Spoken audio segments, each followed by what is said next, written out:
Oh, yes. Good. It's Monday. Technology isn't supposed to work.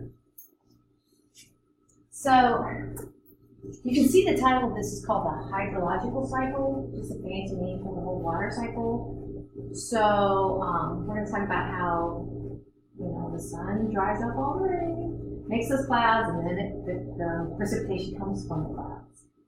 But we need to talk about water on the earth. And actually, as we've talked about planets, numbers are gas, liquid, and solid. Gas, liquid, and solid. Of the 8 planets in our solar system, Earth is the only one that kind of freely and clearly, obviously, can go ahead and let water, and make sure we're all on the same page here. I'm talking about water, I'm talking about this. And water is what we call a compound, and water has 3 atoms stuck together, and this is what a water molecule looks like. And one of the things about stuff is it will be a gas, it will be a liquid, it will be a solid at different temperatures.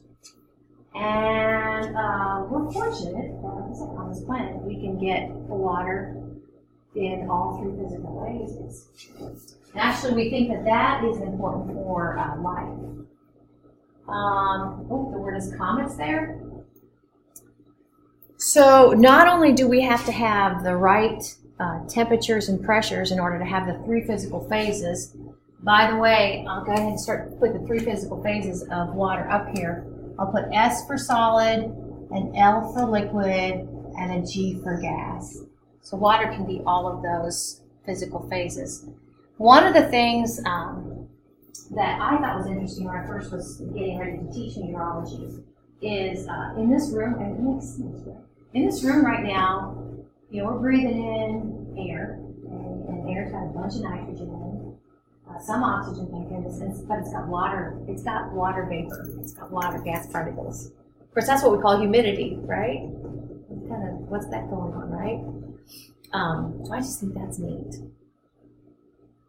So what I started to say is all that water that we have, not all planets necessarily even have water to do the 3 physical phases. Our water came from, and we kept it because of our gravity, but it came from the impact of these guys out here in the Kuiper Belt and the Oort Cloud, these comets. So here's one thing about water I bet you already knew, and I've seen kind of different numbers. This is 70%, sometimes I've seen 75%. It's on the high side, 70%, 75%. Basically, if I had the Earth globe in here, you'd see there's a lot of blue. That's oceans. So large bodies of water. This one's kind of interesting. Let me grab my pen. See if you guys, I think if I click this, makes it bigger. Okay. So what you're looking at here this is the equator. Okay.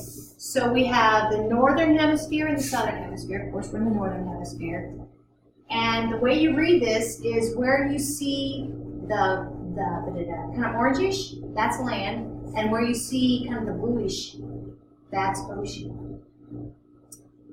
So can you see, if I kind of look down here for the southern hemisphere, what do you think? Does it have more or less land than the northern hemisphere? It has less. The southern hemisphere actually has less land. Road trip, Australia, it's on my bucket list. I don't care how dangerous it is. Okay?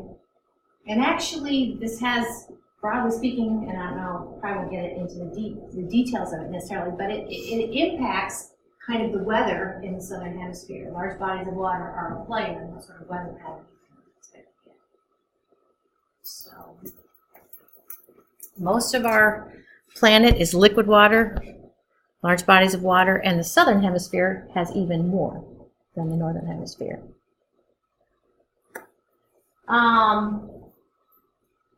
In a minute, I'm going to kind of show you where is the fresh water, where's the water in general, where's the water in general on our planet. And a lot of it is in its solid state. A lot of the water is in its solid state, and we're lucky for that. because my goodness, and actually that's one of the things, and I'm not going to touch on it because we don't have time. But what we're worried about is that solid water turning into liquid. And actually, if it turns into vapor, it kind of enters into it ups the humidity in our atmosphere, and it kind of adds to the potential of precipitation. So these two are potential bad things. You know, a certain amount of water to do that, but we need a lot of water to stay tied up. So as our temperatures on the Earth warm, then that leaves our large ices, glaciers, more susceptible to melting. All right.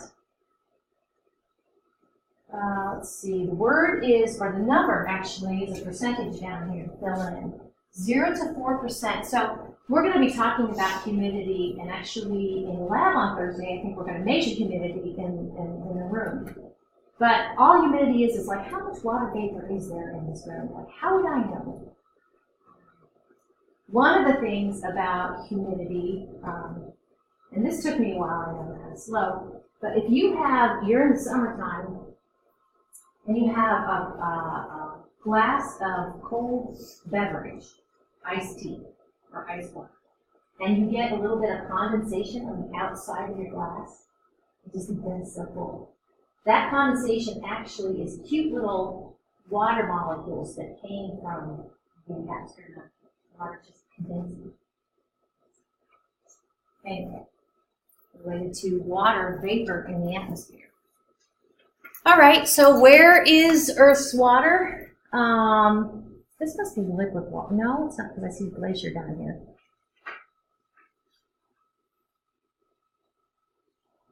Let's see, pie charts.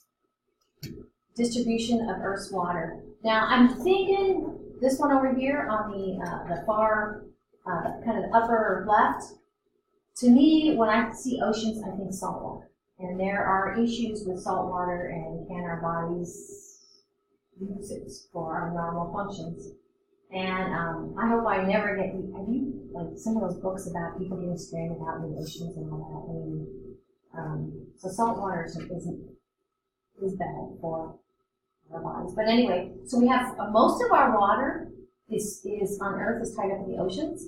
We have a sliver of that is fresh water. And actually, this is kind of implying that fresh water is, of that 2.8%, 2.15%, going back to this total, is actually tied up in glaciers. Groundwater, 0.62%. All right, so that doesn't leave very much. That tiny little sliver, and actually of this, and this sliver is from here, of original 2.8%. So what do we have access to? This is what we have access to in general. We have our freshwater lakes, saline lakes and inland seas, water in the soil, water in the atmosphere, and miscellaneous streams. So,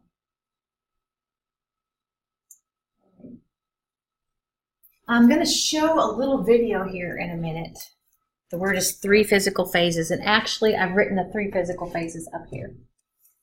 Oh, water is such a player in weather. No kidding, right? So water is going to be in one of these 3 physical phases. And kind of related to, you're like, well, which phase would water want to be in? And it's kind of related to this idea, and again, this is more of a kind of a little more of a chemistry thing, but all matter has motion, whether it's water particles, or the particles making up this table, or the particles making up that cup. That look, all water, all matter has motion. And let's see. Just going through this. It turns out the word is least up there. Okay. So I'm going to show you this animation, and then which way am I doing it? I'm going to move over my water thing, and I'll just kind of show it this way. Actually, kind of like you see on that little animation that I'm going to show you. We can go ahead and contain water in their 3 physical phases in these boxes. And in its solid state, I would have like, here's my oxygen, my hydrogen, my 2 hydrogens, that makes my water molecule. We're going to be talking more about this, but it's kind of cool when two water molecules get together. I'm going to draw another oxygen, hydrogen, hydrogen. And as it turns out, they kind of align themselves so that I'll put a dot, dot, dot. These red thing that I've drawn right there actually is what we call kind of an intermolecular bond. So this is your intermolecular bond. I mentioned this because this is actually related to why it's a solid. So if we draw all sorts of, I'll draw another couple in here. So here's my water molecule. Draw my intermolecular bonds. I'll draw one. They kind of look like little Mickey Mouses. I'm going to kind of just randomly, but notice where I am connecting up an oxygen from one molecule to a hydrogen of another molecule. Okay. I'm going to go over here and I'm going to draw 4 water molecules here. It's like they're all kind of the same way. Let's be some rebels here. They aren't, water molecules don't really orient like that. So again, here's my intermolecular bonds, but check this out. So I'm going to go do this, and I'll do one more like this.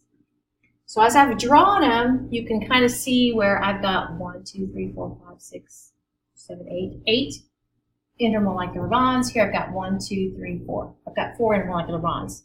My favorite.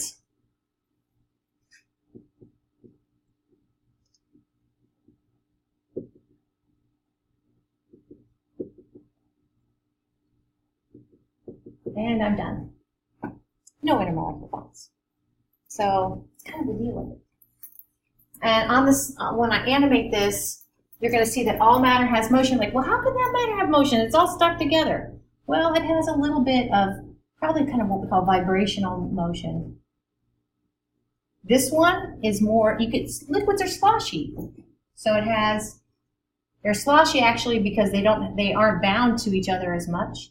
And then this one, well, we're going to talk about this in physics, but I bet you're okay with this, that I didn't know if you had any phone call that was coming in. It's just classes. My daughter, she does.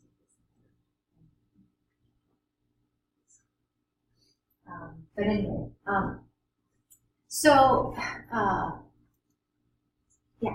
So in physics, what we do is if those arrows are showing how much motion they have, this one has a lot of motion because the arrow's long. This one has just a little bit of motion because the arrow's short.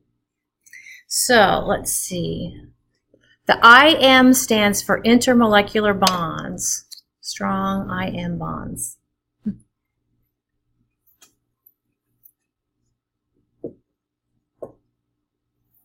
So here's the deal.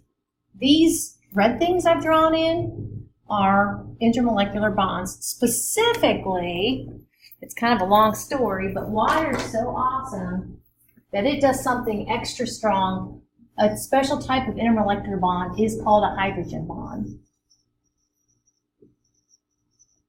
Now, I don't want you to get a little confused, think, well, anytime there's a hydrogen that's intermolecular bonding to another molecule, that's not automatically a hydrogen bond. But in this case, it's a hydrogen bond. It's very strong. All right, this says electrons are not shared equally. We'll have to talk about electrons coming up, well, in another unit. I'm doing these out of sequence. But when we talk about kind of how an atom is, of course, atoms have electrons, and you might kind of remember this or have a sense of this if I'm just talking about what an atom looks like. It has a center, okay, called the nucleus. And in the nucleus are protons. I'll put a plus for a proton, and I'll put a 0 because it has no charge in neutron. So in the center, it has protons and neutrons. And this mentions electrons. And then outside the nucleus, it has electrons. So I'll go ahead and put an E for electron.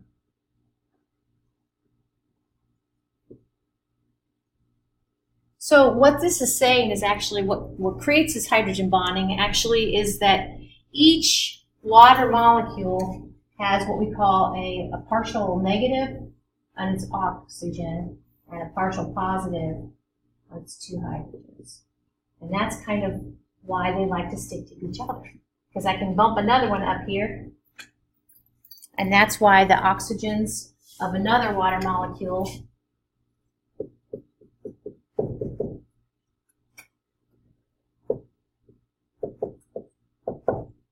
positives. Where's my red? So this guy goes here, because I have a negative and a positive, and this guy goes here, because I have a negative and a positive. So that's hydrogen bonding. All right. So hopefully that works for you guys. Now, so I have a figure here to kind of show you what I've been trying to describe. Almost looks like a kind of a network of water molecules. One of the things we know about snowflakes is that all snowflakes are unique, and actually snowflakes have this theme of 6 going on. And here we go. Can you see the 6? 1, 2, 3, 4, 5, 6. And this is water in solid state, and actually this is kind of what water does. It has an angle sort of thing going on. And that's kind of at the crux of why we have beautiful snowflakes with 6 sides. Water in solid state. The word is H bonds. Not H bombs, but H bonds. So that's consistent with what I kind of drew here. No hydrogen bonds. Remember, hydrogen bonds and intermolecular bonds, the same thing. No hydrogen bonds, no intermolecular bonds. Lots of energy, lots of motion, lots of what we call kinetic energy. So you guys know, if I was going to ask you, how do I take an ice cube and get it to liquefy, I'd heat it up. So think a little bit more at what you're doing. When you're heating it up, you are actually providing some energy to break some of these bonds. And you can kind of see the liquid there. If I were to ask you, how do you get a liquid and make it into a gas, you'd say heat it up. And I could continue this, add heat, and actually there on the other side, there would be vapor with no intermolecular bonds. So we can actually, what we say, quantify or have, let me go back to here. This is what I mean. There's a number associated with this heat. There's like you can look it up on the table. How much heat, like I have a gram of solid water, and I want to get a gram of liquid water, how much heat do I need to do? There's a number associated with that. For water, it'd be different for some other sort of substance. Okay? But we call that amount of energy to make it transition, to break bonds, we actually call that latent heat. Anytime you're changing phases, okay, you've got to have energy coming or going. We have to, if we're going from left to right, we're breaking bonds, we're adding energy, okay? That's called latent heat or latent energy. So we have water, an ice cube, kind of going from left to right. You see some of the ice cube melting, it's kind of floating. This is kind of another cool thing about water. It's unique to water that in its solid state, actually it's fluffier than in its liquid state. And we have an energy diagram down here, kind of showing you what's going on with the pictures. So let's look at what this diagram is saying. So notice this is along the along the y-axis here, we have temperature. And so this right here corresponds to the solid. At 0 degrees Celsius, that's what we say is our transition. It's going to start to melt as we go from left to right, pumping with some energy, pumping with heat. So notice about 0 degrees Celsius, we have melting. Okay, and it's going to kind of hold that temperature while it melts. And then actually after it melts, we're going to pump it with temperature, and the temperature is going to go up. What's going to happen at 100 degrees Celsius? It'll boil, yeah. And boiling is going from a liquid to a gas. That's what boiling is. So, yep, 100 degrees Celsius is that other, what we say, transition temperature. The word is evaporation. and it kind of looks like this. So all this is saying is, again, kind of from left to right along the x-axis, we're pumping with energy, pump it up with energy, pump it with energy. So what's going to happen here is segment C to D, we're pumping it with energy, pumping it with energy, and we're trying to get it to liquefy, go from a liquid, evaporate, vaporize. We're trying to get it from a liquid to a gas. So it's basically going to break all those bonds, and then it's going to be a gas. And then you can go ahead and keep adding energy, and then you can go ahead and heat the gas up to a higher temperature than 100 degrees Celsius. So it kind of has that stepwise feel to it.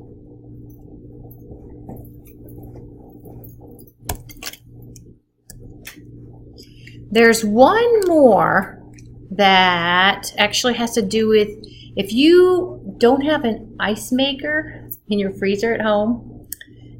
We don't have an ice maker, but we have fancy ice cube trays that have lids. Okay, what if you have an ice cube tray with no lid? There's a chance that you go ahead and put your liquid water into your freezer, and you're like, oh. So 2 weeks later, you come back, and you're, instead of having nice fluffy ice cubes, you have thin cubes. What's happened is what we call sublimation. So what happened was your water froze like it's supposed to, but then over time, actually it went from a solid, it didn't melt, it just went from a solid to a gas. We call that sublimation. That happens. And actually what that can happen, I don't know, have you ever gotten stuff out of your freezer and it's got like kind of it's got like ice crystals around the outside of it? Okay, and so what happened was you had solid go to a gas, and then that gas basically went ahead and just, what we say, redeposited, went from a gas to a solid. Okay, so it skipped the liquid stage too. So sublimation, water goes directly from a solid to a gas. All right. So the word is latent heat. So I feel like I have kind of a busy board up here. Looking for one more color. Let's see if this green works, maybe. So kind of get your bearings. We would say solid to a liquid. What do we call that? Something goes from a solid to a liquid. Start letter M. Melt, yep. How about liquid to a gas? Either an E or a V. What do you guys think?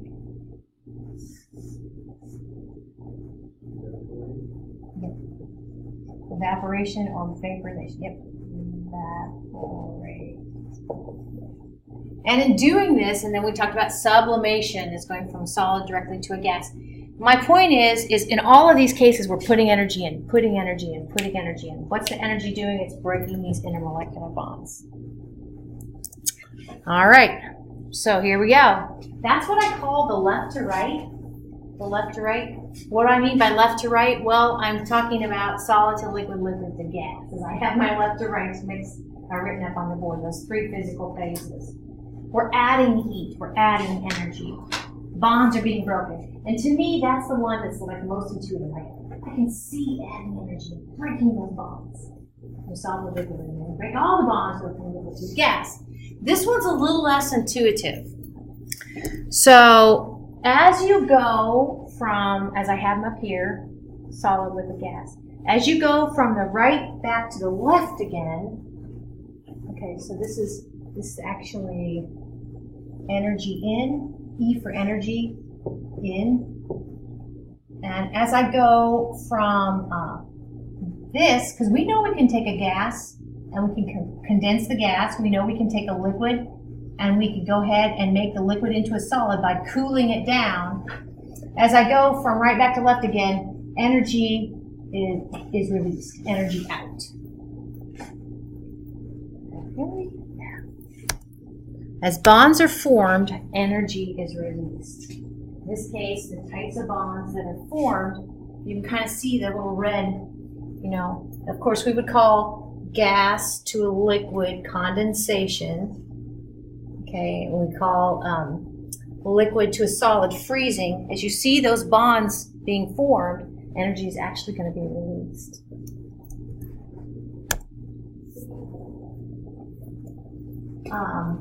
Here's one, deposition, frost.